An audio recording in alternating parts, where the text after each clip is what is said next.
जो समाज को दिखलाने वाला ये वर्ग होता है कि वो रास्ता दिखाता है, एडमिनिस्ट्रेशन करता है, और उसका चरित्र कैसा हो गया, क्या उसका संदेश जा रहा है समाज में। गांव के लोग तो शर्म से डूबे हुए हैं। वृत्तम यत्नात् संरक्षित वित्तम आयाति च अक्षीणो वित्ततश्क्षीणो।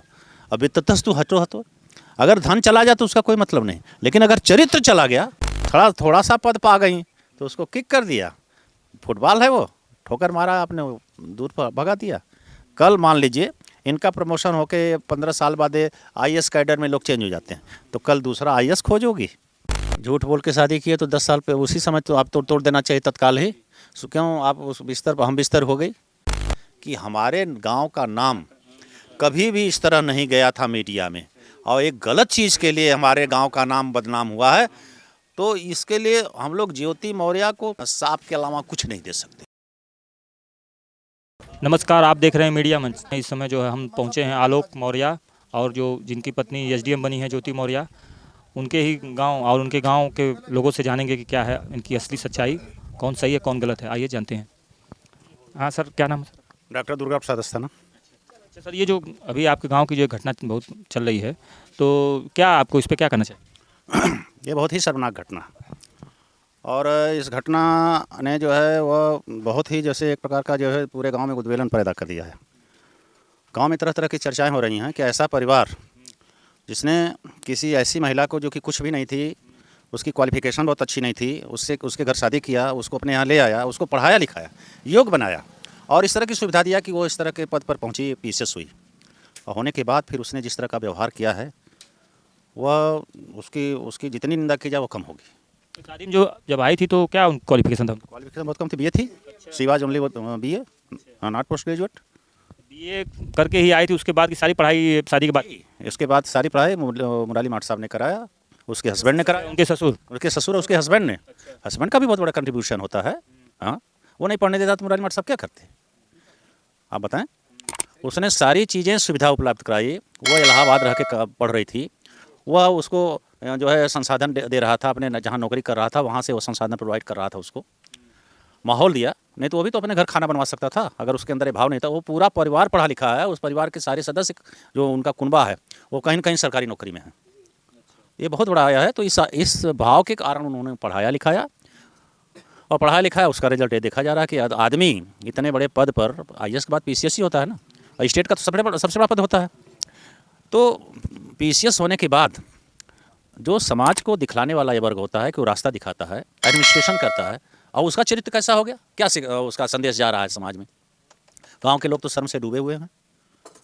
अच्छा, जैसे अभी कुछ उनकी भी तो मतलब जो कोरोना काल में उन्होंने जो काम किए थे उनका भी तो वीडियो बहुत जो है वायरल हो रहा है। योगी जी से सम्मान प्राप्त किए हैं और भी यही ज्योति जी का। हाँ, सम्मान प्राप्त करना काम का होता है और ये चीज़ आचरण की होती है। हमारे यहाँ कहा गया है, बहुत बड़ी बात कही गई है, वृत्तम यत्नात् संरक्षित वित्तम आयाति च। वृत्त माने चरित्र होता है, और वित्त माने धन होता है। वृत्तम यत्नात् संरक्षित वित्तम आयाति च अक्षीणो वित्ततश्क्षीणो। अब वित्ततस्तु हटो हटो, अगर धन चला जाए तो उसका कोई मतलब नहीं, लेकिन अगर चरित्र चला गया तो सब कुछ चला गया। इसलिए चरित्र की यत्नपूर्वक रक्षा करनी चाहिए, और जो जितने बड़े पद पर होता है उसका चरित्र उतना ही अनुकरणीय होता है, इसलिए उसको तो और भी कॉन्शियस रहना चाहिए। थोड़ा सा पद पा गई तो उसको किक कर दिया। फुटबॉल है वो, ठोकर मारा आपने, दूर पर भगा दिया। कल मान लीजिए इनका प्रमोशन होके 15 साल बाद आईएएस कैडर में लोग चेंज हो जाते हैं, तो कल दूसरा आईएएस खोजोगी। ये प्रश्न उठा कि नहीं उठा? आपने अपने कैडर को खोजा वंश, एक बार आपने अपने कैडर को खोला, फिर आप 15 साल पर ये इनका पीसीएस कैडर में चले जाते हैं लोग, अरे आईएएस कैडर में चले जाते हैं। तो आपको आईएएस कैडर मिल गया, आपने अपने आगे पीसीएस हटा के जब आप आईएएस लिखने लगोगी तो क्या किसी आईएएस को खोजोगी कि मैं आईएएस हूँ तो ये मेरा कैडर भी आईएएस होना चाहिए?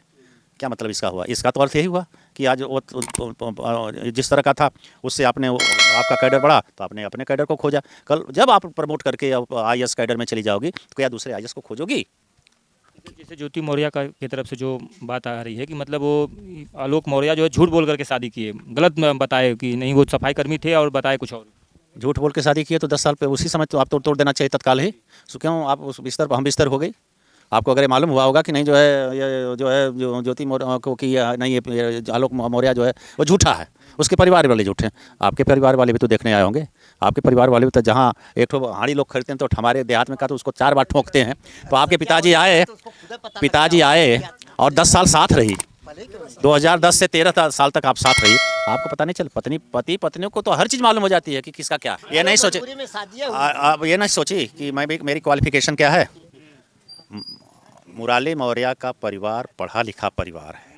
मुरारी मौर्य के कुनबे में मैंने अभी बताया कि सभी लोग किसी न किसी सरकारी नौकरी में हैं। पढ़ा लिखा परिवार, उसको ये रहा होगा कि मैं किस परिवार से आकर के पढ़े लिखे परिवार में शादी मेरी हुई है, इसलिए वो रुकी रही। देखिए मैंने कहा ना कि चरित्र कब विचलित हुआ, वो जो उसके अंदर आया, ये बहुत महत्वपूर्ण चीज़ है। हम अगर किसी पद पर चले जाएं तो हमारे चरित्र को बहुत लोग देखेंगे। हमारे अंदर स्टेबिलिटी होनी चाहिए।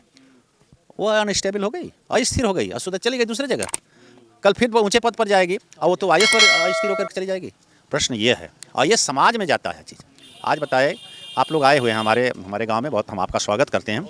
लेकिन हमारे गांव के सारे जितने भी जनता जनार्दन आप पिक्चर ले रहे होंगे, सबके मन में अजीब तरह का एक जैसे उद्वेलन है कि हमारे गांव का नाम कभी भी इस तरह नहीं गया था मीडिया में, और एक गलत चीज़ के लिए हमारे गांव का नाम बदनाम हुआ है। तो इसके लिए हम लोग ज्योति मौर्य को मतलब क्या दें, सांप के अलावा कुछ नहीं दे सकते। क्या सर कि मतलब क्या गांव वालों का क्या मतलब मन क्या है कि ज्योति मौर्य? मन क्या है आप बताइए। कि हम लोग कभी फ़ख्र करते थे कि मेरे गांव में इतने पीसीएस हैं। एक गांव की लड़की शादीशुदा होकर के उसने पीसीएस निकाला, हम लोग फ़ख्र करते थे। अरे आलोक मौर्य कह रहे हैं कि जब वो बनी थी तो उन्होंने कहा भी था, भरे मन से कहा कि भाई हाँ सब हमारे पति और हमारे ससुर की देन है कि हम जो आज बने हैं। और जो अब देन कहाँ चली गई, ये प्रश्न उठ रहा है, उसी से पूछा जाए कि अब देन कहाँ चली गई। क्या तुम्हारा पति वो पति नहीं रह गया जो कि तुमको किस तरह का जो है कैसे परिश्रम करके और धन ले करके तुमको इलाहाबाद में रख करके और शिक्षा दिलाया, कोचिंग दिलाया। जैसे कि मान लीजिए पूरे देश में अब ऐसा माहौल देखने को मिल रहा है, सभी लोग अपने मतलब पत्नी को बुला रहे हैं। बहुत लोग कहना भाई बेटी पढ़ाओ लेकिन पत्नी को मत पढ़ाओ। तो भविष्य में तो और भी तो औरतों के भविष्य का मतलब ये खिलवाड़ हो रहा है ना इसके। देखिए ऐसा है बंधु, हम लोग गांव देहात के हैं। हमारे यहाँ का कहावत होती है कि अगर शांत जल है तालाब का, उसमें एक कंकड़ फेंक दिया जाए तो वहाँ से लहर वेव चलती है। अब वो किनारे तक जाती थी, तो कितना भी बड़ा तालाब हो, बीच में आप कंकड़ फेंकें तो वहाँ से किनारे तक लहर चलती है। इस एक घटना ने पूरे प्रदेश से नहीं पूरे देश को उद्वेलित कर दिया है, और एक जनमानस सोचने के लिए बाध्य हो गया है कि हमें अपने बहू को पढ़ाना चाहिए ना ही पढ़ाना चाहिए। अगर वो पढ़ी लिखी नहीं, हमारे घर में बहू आ गई है तो हो सकता है कल को नौकरी पाए, हमारा लड़का खेती करता हो तो उसको छोड़ के दूसरी जगह चली जाए। यह एक संदेश बहुत बड़ा जा रहा है। हमारे गाँव पर के लोग इस बिंदु पर बहुत ही जो है उससे सोच रहे हैं। हाँ।